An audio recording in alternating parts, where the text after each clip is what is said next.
প্ৰিয় শিক্ষাৰ্থীসকল তোমালোকক আজি মই স্যাম্পল কুৱেশ্যন পেপাৰ এখন কৰি দিবলৈ লৈছো 2024-25 ৰ অসমীয়া আৰু যেহেতু মই আগতেও কৈছো যে তোমালোকৰ পৰীক্ষা লৈ মাত্ৰ দুটামান দিন বাকি আছে ইতিমধ্যে তোমালোকৰ পঢ়া-শুনা শেষ হ'লেই চাগে তথাপিতো এই কুৱেশ্যন পেপাৰখন মই তোমালোকক কৰি দিবলৈ লৈছো আমাৰ এই কম্প্ৰিহেনশন বুট পৰীক্ষা বা বুট পৰীক্ষণ এইটো বহুতৰে কি প্ৰবলেম হয় যে অসমীয়া পঢ়িবলৈ অকনমান দিগদাৰ হয় আৰু ভাবা যে এইখিনিত আমাৰ বহুত টাইম গুচি যাব পঢ়ি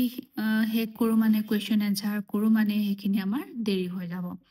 গতিকে তোমালোকে যদি সেইখিনি কথা ভাবা তেনেহলে তোমালোকে এইটো লাষ্টত কৰিবা কিন্তু মই তোমালোকক সাজেষ্ট কৰিম যে এইটো আমি সদায় আগতীয়াকে কৰিব লাগে এইটো কাৰণে কৰিব লাগে কাৰণ আমাৰ ইয়াতে যিখিনি মাৰ্কস থাকে সেইখিনি আমি ইয়াতে কোনো স্পেলিং ভুল নোহোৱাকৈ আমি নম্বৰ পাব পাৰো এতিয়া আমাৰ এই স্যাম্পল পেপাৰখনত যে দিছে বাতৰি কাকতৰ ওপৰত এটা টপিক দি দিছে আৰু এই বাতৰি কাকতৰ ওপৰত যিখিনি টপিক দিছে সেইখিনিৰ পৰা আমাৰ নেক্সট কুৱেশ্যন খিনি দিছে গতিকে তোমালোকে প্ৰথমতে কি কৰিব লাগিব যদি তোমালোকে এইখিনি পঢ়িবলৈ অসুবিধা পোৱা তোমালোকে কুৱেশ্যন খিনি পঢ়ি লবা এতিয়া এই পেজটো দেখিলা নহয় বাতৰি কাকতৰ ওপৰত দিছে দিয়াৰ লগে লগে কি কৰিবা এই কুৱেশ্যন খিনি আছে কুৱেশ্যন খিনি পঢ়ি লবা কুৱেশ্যন খিনি পঢ়ি লোৱাৰ লগে লগে কি হ'ব আমাৰ মনত ধাৰণাটো মনত থাকিব যে আমাক কি সুধিছে অসমৰ প্ৰথম বাতৰি কাকতৰ নাম যেতিয়া আমি এই কুৱেশ্যন গিটা পঢ়িম তেতিয়া আমাৰ মনত থাকিব যে এটো সুধিছে গতিকে আমি এনেকে আন্ডাৰলাইন কৰি থৈ আহিম এতিয়া আমাক সুধিছে অসমৰ প্ৰথম বাতৰি কাকতৰ নাম আমি এই কুৱেশ্যনটো পঢ়িলো এতিয়া সেই এক নম্বৰ কুৱেশ্যন এনসাৰটো কি হৈছে আমি এইটো পঢ়িম অসমৰ প্ৰথম বাতৰি কাকতৰ খ্ৰীষ্টান মিছনেৰীসকলে 1844 চনত প্ৰকাশ কৰে কাকতখনৰ নাম আছিল অৰুণোদয় এই অসমৰ প্ৰথম আমি ইয়াতে আন্ডাৰলাইন কৰিলো ইয়াতে লিখিলো 1 গম পাইছা নহয় গতিকে আমি এনেকে লিখি গৈ আকৌ আমি নেক্সট পঢ়িম নেক্সট কুৱেশ্যনটো পঢ়াৰ লগে লগে আমি আন্ডাৰলাইন কৰিম তেনেকে আমাৰ এনসাৰখিনি ওলাই যাব আৰু তোমালোকে যদি পাৰা লগে লগে এনসাৰখিনি কৰি যাবা আৰু হেকাৰণে মই এটো কাৰণে তোমালোকক সাজেষ্ট কৰিম যে এইখিনি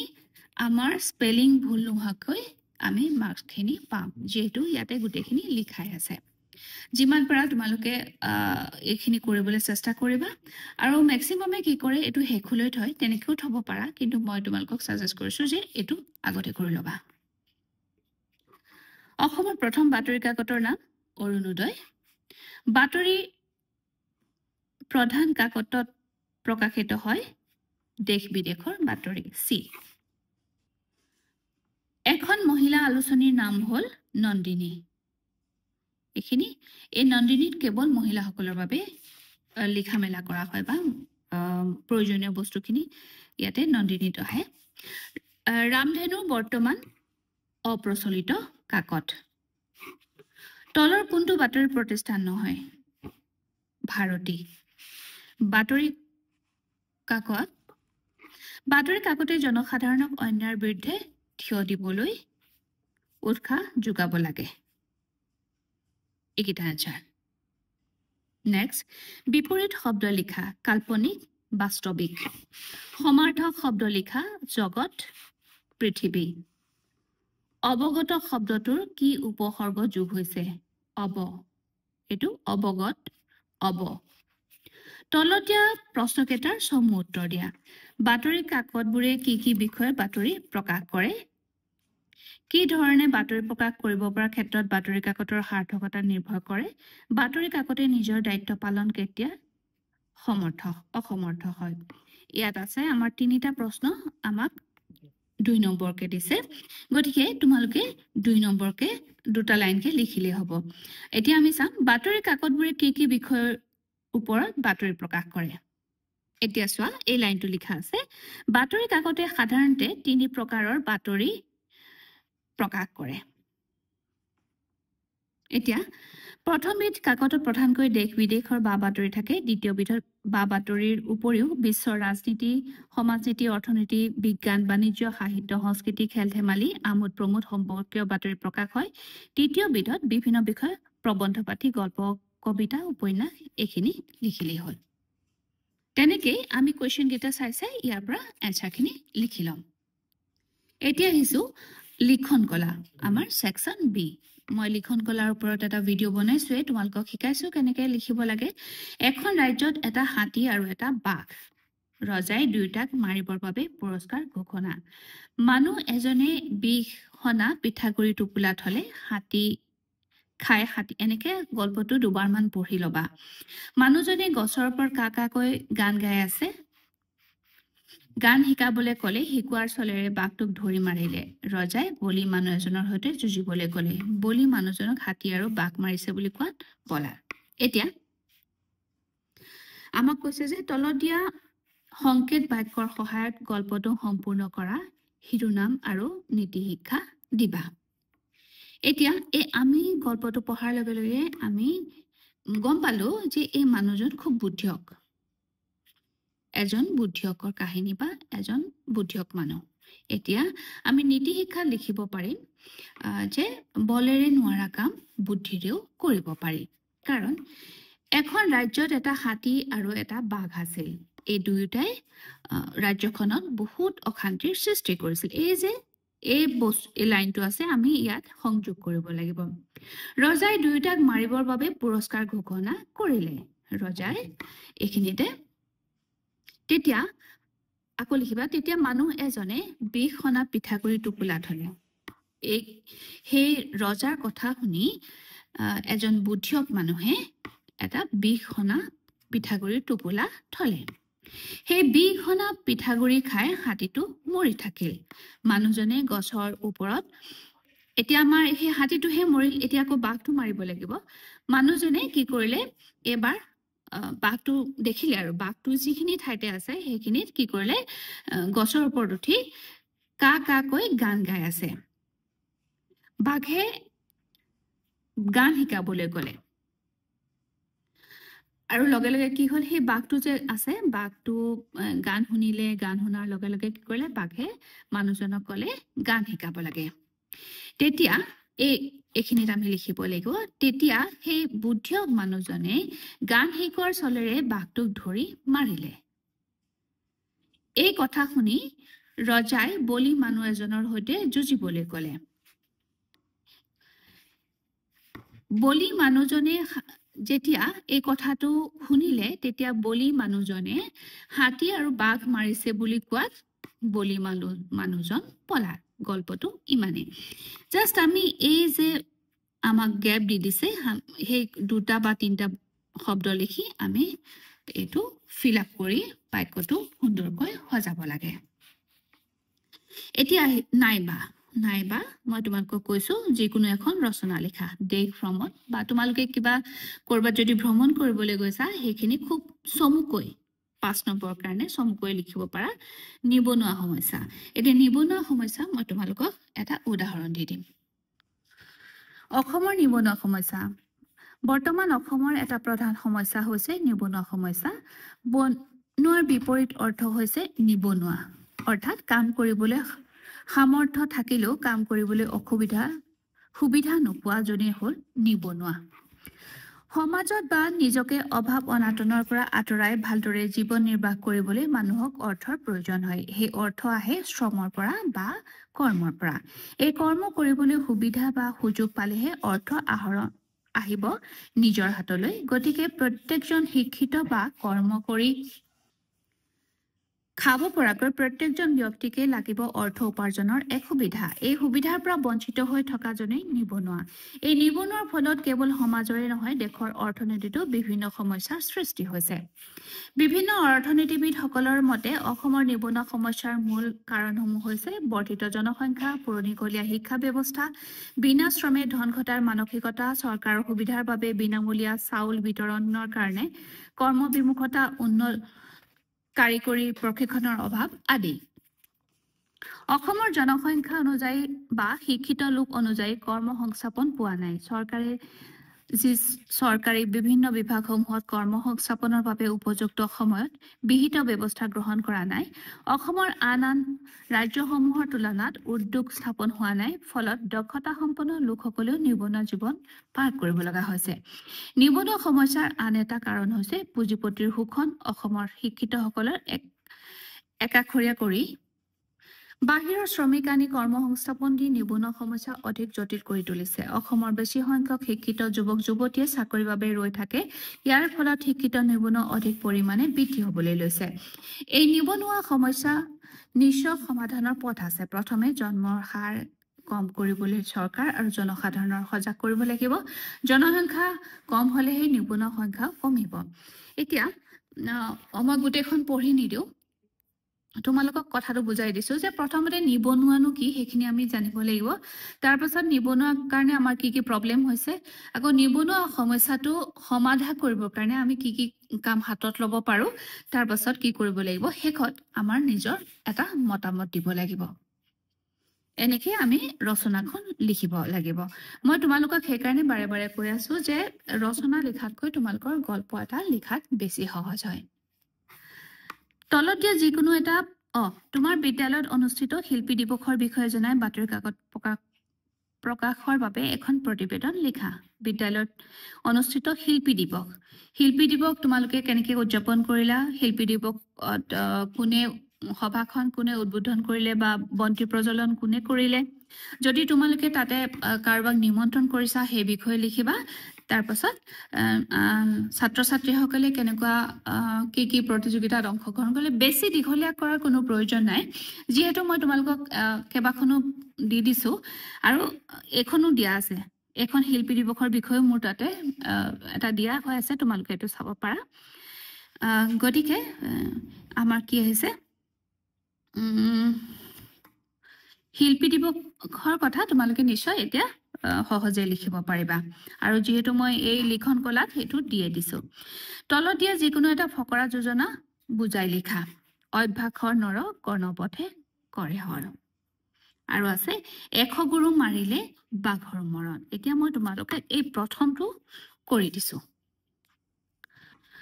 সাধাৰণতে কাণৰ বিন্ধাটো অতি সৰু, ইয়াৰ মাজেৰে সৰেপাত সৰকাই পঠিয়াব পৰাটো সম্ভৱ নহয়। কিন্তু এই কামটো কৰিবৰ বাবে যদি কঠোৰ অনুশীলন কৰা হয় তেনেহ'লে এদিন এই কামত নিশ্চয় সফল হ'ব পাৰিব। ইয়াৰ বাবে লাগিব ধৈৰ্য, আগ্ৰহ আৰু কামটোৰ লক্ষ্যত উপনীত হোৱাৰ প্ৰবল ইচ্ছা। এই কথাফাঁকিৰ জৰিয়তে ইয়াকে কোৱা হৈছে যে যত্ন কৰিলে অতি কঠিন কামতো সফল হ'ব পাৰি। আৰু তোমালোকে আৰু এটা লাইন লিখিব পাৰা, কষ্টৰ ফলত যদি আমি কষ্টৰ ফলত আমি পৰীক্ষাত এটা যেনেদৰে ভাল ৰিজাল্ট কৰিব পাৰোঁ, ঠিক তেনেদৰে এই কথাফাঁকিৰ জৰিয়তে ইয়াকে কোৱা হৈছে যে যত্ন কৰিলেহে কঠিন কামতো সফল হ'ব পাৰি। নেক্সট আছে তোমাৰ অঞ্চলটোৰ পথৰ পুনৰ নিৰ্মাণৰ বাবে অনুৰোধ জনাই চৰকাৰী বিভাগলৈ এখন চিঠি লিখা। চিঠিত নাম আৰু ঠিকনা সাংকেতিক দিবা। এইখন আমাৰ ফৰ্মেল লেটাৰ। মই ফৰ্মেল লেটাৰ তোমালোকক এটা দি থৈছোঁ। গতিকে সেই ফৰ্মেল লেটাৰখন সেই নিয়ম যেনেকৈ আমি ইনফৰ্মেল লেটাৰ যি টি কথা লিখিব পাৰোঁ, ঠিক তেনেকৈ আমি ফৰ্মেল লেটাৰত নোৱাৰোঁ। আমি সন্মান সহকাৰে চিঠি এখন লিখিব লাগিব। আমাৰ পথটোৰ যে বেয়া হৈছে সেইখিনি পুনৰ নিৰ্মাণ বা ভাল কৰিবৰ বাবে চৰকাৰী বিভাগলৈ PWD ৰুটছত আমি এখন চিঠি লিখিব লাগিব। এইটো এতিয়া আমি গৃহ বিভাগ চাগে এইটো আমি তেওঁলোকলৈ PWD তাতে অনুৰোধ জনাই চিঠিখন লিখিব লাগিব। লোকনিৰ্মাণ ভৱন তালে আমি দিব লাগিব। তলত দিয়া খণ্ড বাক্য কেইটাৰে বাক্য ৰচনা কৰা। গা জোৰ পৰ, একদম মনটো ভাল লাগি যোৱা। আৰু ঘৰ ধৰা, দায়িত্ব লোৱা, চকুৰোৱা মানে এতিয়া দেখিলে মানে ইমানে ভাল লাগে যে আমি থৰ হৈ ৰৈ থাকোঁ। চকুৰোৱা। মুখ মেলি থাক, মানে লোকৰ কাৰণে আমি আশা পালি থকা কথাটো কৈছে। মুখত সোপা দিয়া, আমি মুখত হুপা দিয়া মানে হৈছে যে কোনো এটা কথা নকৈ মনে মনে থকা দাঁতে উঠে নলগা অৰ্থাৎ কাজিয়া নকৰা এতিয়া ব্যাকৰণ সেকশন সি নিৰাকাৰ নি যোগ আকাৰ নেক্সট নিৰাকাৰ এইটো কি আছে আমাৰ নিৰাকাৰ নি যোগ আকাৰ আৰু মনোযোগ মন যোগ যোগ অৰ্ধেক অৰ্ধ যোগ এক নাওৰিয়া নাও যোগ অৰিয়া শুদ্ধ উত্তৰটো বাছি উলিওৱা সংস্কৃত ভাষাত উপসৰ্গ কেইটা 20টা দুখাদ্য শব্দটোত কি উপসৰ্গ হৈছে তোৰ উত্তৰ লিখা তলৰ কোনটো অনুসৰ্গ নহয় হু অনুসৰ্গটো কি অৰ্থত ব্যৱহাৰ হয় অনুৰোধ শুদ্ধ সমাৰ্থক শব্দ বাছি উলিয়া চন্দ্ৰ সুদাকৰ ৰাতি জামিনী বিপদাৰ্থক শব্দ বাছি উলিওৱা গধুৰ পাতল বিনয় গৰ্ব শুদ্ধ উত্তৰটো বাছি উলিওৱা অকৃতজ্ঞ লোকে কতো স্থান নাপায় সৰল বাক্য মই যেতিয়া পঢ়ো ৰামে তেতিয়া খেলে মিশ্ৰ বাক্য লাচিতে মোগলক পৰাস্ত কৰিলে আৰু গুৱাহাটীৰ পৰা খেদি উঠিলে যৌগিক বাক্য যদিও ৰীনা পঢ়া শুনাত ভাল তথাপি ব্যৱহাৰ বেয়া জটিল বাক্য মই লিখন কলা পাঠ চেপ্টাৰটো সেকশনটোলৈ পুনৰ ঘূৰি আহিছো এইটো যে আমাৰ তোমাৰ অঞ্চলটোৰ পথ পুনৰ নিৰ্মাণৰ বাবে অনুৰোধ জনাই চৰকাৰী বিভাগলৈ এখন চিঠি লিখা চিঠিত নাম আৰু ঠিকনা এখন মই তোমালোকক এতিয়া দি দিছো তোমালোকে এইটো মন দিবা প্ৰতি কাৰ্যবাহী অভিযন্তা গড় কাপ্তানি বিভাগ লোক নিৰ্মাণ বিভাগ পথ যেহেতু আমাৰ পথৰ কাম গতিকে আমি পথটো ব্ৰেকেটত দিব লাগিব ক সংমণ্ডল গুৱাহাটী বিষয় বাট পথ মেৰামতিৰ বাবে অনুৰোধ আমাৰ এইটো সাবজেক্ট মহাশয় সন্মান এখন যেহেতু ফৰ্মেল লেটাৰ সন্মানপূৰ্বক বিনীত আবেদন এই যে আমাৰ মই এনে এটা দি দিছো যেহেতু তোমালোকক বুজিবৰ বাবেহে বহনা পৌৰসভাৰ অন্তৰ্গত 1 নং মূল পথটোৰ নিৰ্মাণৰ বাবে কেইবাবাৰো আবেদন জনাই আহিছো পথটোৰ মাজে মাজে ডাঙৰ গাঁত আৰু নলা পৰিষ্কাৰ নকৰাৰ বাবে পানী জমা হৈ পথৰ যাতায়াতৰ অনুপযোগী হৈ পৰিছে মহাশয় যেন পথৰ পুনৰ নিৰ্মাণৰ কাম অতি শীঘ্ৰে হাতত লৈ ৰাইজৰ যাতায়াতৰ বাবে সুবিধা কৰি দিয়ে এই আপোনাৰ ওচৰত অনুৰোধ এটি আপোনাৰ বিশ্বাসী বহনা 1 নং ৱাৰ্ডৰ ৰাইজৰ হৈ মানে গোটেই ৰাইজৰ হৈ তুমি এখন দিছা আৰু আমাৰ আহিছে এইটো ধাতু বুলিলে কি বুজা ধাতুৰ দুটা উদাহৰণ দিয়া নেক্সট আমাৰ আহিছে কাল কাক বোলে কাল কেই প্ৰকাৰ আৰু কি কি যোৱাটো ভিডিঅ'ত যেটো মই গ্ৰামাৰৰ ওপৰত বনাইছো হেতু মই ধাতুৰ বিষয় তোমালোকক দিছো গতিকে হেতু চাই লবা এতিয়া মই আজি যেটো ভিডিঅ'টো দীঘল নকৰো মই তোমালোকক এই কালৰ বিষয় এটো দি দিও কাল ক্ৰিয়াৰ সময়কে কাল বোলে বা যি সময় ক্ৰিয়া সম্পাদন হয় সেই সময়ক কাল বোলা হয় গতিকে তোমালোকে এটো মন দিবা যেটো মোৰ কালি কালটো দিয়াটো থাকি গৈছিলে গতিকে এটো মই তোমালোকক পুনৰ দি দিছো কাল তিনি প্ৰকাৰৰ বৰ্তমান কাল অতীত কাল ভৱিষ্যৎ কাল বৰ্তমান কাল যেটো ক্ৰিয়া বৰ্তমান চলি থকা বুজায় তাক বৰ্তমান কাল বোলে যেনে মই লিখিছো বা মই পঢ়াই আছো এই বৰ্তমান কালটোক দুটা ভাগত ভাগ কৰিছে এক নিত্য বৰ্তমান আৰু স্বৰূপ বৰ্তমান নিত্য বৰ্তমান যি ক্ৰিয়াই তোমালোকক সাগে কাল কেই প্ৰকাৰ আৰু কি কি হে খুদিছে মই তোমালোকক কাল কাক বোলে তো কলোই কাল তিনি প্ৰকাৰ গতিকে এইকেইটা ইমানখিনি লিখিলে হ'ব আৰু ডিটেইলত তোমালোকৰ ইমান ডিটেইলত লিখিব নালাগে আশা কৰিছো ইমানখিনি দিলেই তোমালোকৰ হৈ যাব তথাপিতো এই যে নিত্য বৰ্তমান স্বৰূপ বৰ্তমান কৈ দিলো এতিয়া তোমালোকক এই কালৰ গুটেখিনি মই তোমালোকক দিলো কাল কাক বোলে কাল কেই প্ৰকাৰৰ যেহেতু আমাৰ এইকেইটা আছে তথাপিতো মই তোমালোকক এইখিনি ডিটেইলত দি দিলো অতীত কালৰ কথা বা যেটো আমাৰ অতীততে হৈ গল হেতু অতীত কাল ভৱিষ্যৎ কাল মই তোমালোকক এতিয়া বুজাই দিলোৱে যেটো ভৱিষ্যতে হ'ব হোৱাৰ সম্ভাৱনা আছে হেতু ভৱিষ্যৎ কাল বোলে গতিকে এইখিনিত নিশ্চয় তোমালোকৰ প্ৰবলেম নহব এতিয়া আমাৰ গদ্য ভাগ সেকশন 4 তলত দিয়া যিকোনো এটা প্ৰশ্নৰ উত্তৰ লিখা অসমৰ বৈচিত্ৰ্যপূৰ্ণ জনগোষ্ঠীৰ গাঁথনি অসমীয়া সংস্কৃতিৰ বৈচিত্ৰ্য ৰক্ষা পৰিছে কথাষাৰ তাৎপৰ্য বুজাই লিখা এই কুৱেশ্যনটোৰ এনসাৰটো হ'ব অসমৰ বিভিন্ন জনগোষ্ঠীৰ সমষ্টি প্ৰাচীন কালৰ পৰা অসমলৈ বিভিন্ন সময়ত বিভিন্ন জনগোষ্ঠীৰ আগমন হৈছে এই সকলো জাতি জনগোষ্ঠীৰ নিজৰ স্বকীয় ভাষা সংস্কৃতি আছে আৰু সকলোৱে অসমলৈ আহি নিজৰ সংস্কৃতিৰ আদান প্ৰদান কৰিছে বৃহৎ অসমীয়া জাতি গঠন কৰিছে ত্ৰয়োদশ শতিকাত নতুনকৈ কিছুমান জনগোষ্ঠীৰ আগমন ঘটিল এইবোৰ হৈছে মংগোলীয়সকল মংগোলীয়সকলে অসমত ভালদৰে স্থিতি লৈছে মংগোলীয়সকল তোমালোকৰ প্ৰথমতে আমি চাই লওঁ এই প্ৰথমতে আমি চাই ল'ম যে নম্বৰ কিমান আছে এই নম্বৰটো ওপৰত আমি ডিপেন্ড কৰি এনসাৰটো লিখিম এতিয়া এইটো এই কুৱেশ্যন এনসাৰটো 4 নম্বৰ কাৰণে বহুত দীঘল হৈছে গতিকে আমি অতি চমুকৈ সকলো জাতি জনগোষ্ঠীৰ নিজৰ সক্ৰিয়তা বজাই ৰাখিবলৈ কি হ'ব আমাৰ অসমীয়া সংস্কৃতিৰ বৈচিত্ৰ্য ৰক্ষা পৰিছে গোটেইবোৰ যেতিয়া লগ লাগি এক হৈছে তেতিয়া আমাৰ অসমীয়া সংস্কৃতি ৰক্ষা পৰিছে এনেকে তোমালোকে চমুৱাই আনিবা এইদৰে বিভিন্ন সময়ত এইখিনি লিখিবা এইদৰে বিভিন্ন সময়ত বিভিন্ন কামত অসমলৈ অহা লোকসকলে অসমত বাস কৰিবলৈ ল'লে তেওঁলোকে নিজৰ ভাষা সংস্কৃতি আদান প্ৰদান কৰি এক অসমীয়া হৈ অসমৰ সংস্কৃতিৰ বৈচিত্ৰ্যপূৰ্ণ কৰি তুলিলে এইদৰে আমি অসমৰ জনগোষ্ঠীসমূহৰ গাঁথনিৰ বিষয়ে আলোচনা কৰিব পাৰো নেক্সট আছে কাজিৰঙা ৰাষ্ট্ৰীয় উদ্যানৰ পল আফতাফতৰ কি বিপদত পৰিছিল এই বিপদৰ পৰা সিহঁতক কোনে উদ্ধাৰ কৰিলে এইটো মই তোমালোকক মুখেদিয়ে কৈ দিছো কাৰণ ইহঁতে নাও চলাবলৈ যাওঁতে নাওৰ পৰা পৰিছিলে সেইটো বিপদৰ কথা কৈছে আৰু সেই সময়ত মাছ মাৰিবলৈ যোৱা ছোৱালী কেইজনে মানে সিহঁতক বিপদৰ পৰা উদ্ধাৰ কৰিলে চমু উত্তৰ লিখা অসমৰ পুৰণি সাহিত্যৰ সমলবোৰ কি কি অতি সহজ আইনাম বিয়ানাম দেহ বিচাৰ গীত সাধু কথা এইখিনি তোমালোকে ইয়াতে লিখিবা কোনসকল ব্যক্তিক উদ্যোগী বুলি কোৱা হয় যিসকলে কোনো কথাতে হেও নামানে কঠোৰ পৰিশ্ৰম কৰিবলৈ সদায় সমৰ্থ হয় তেওঁলোকক উদ্যোগী বুলি কোৱা হয় নেক্সট মহিচন্দ্ৰ মিৰি কোন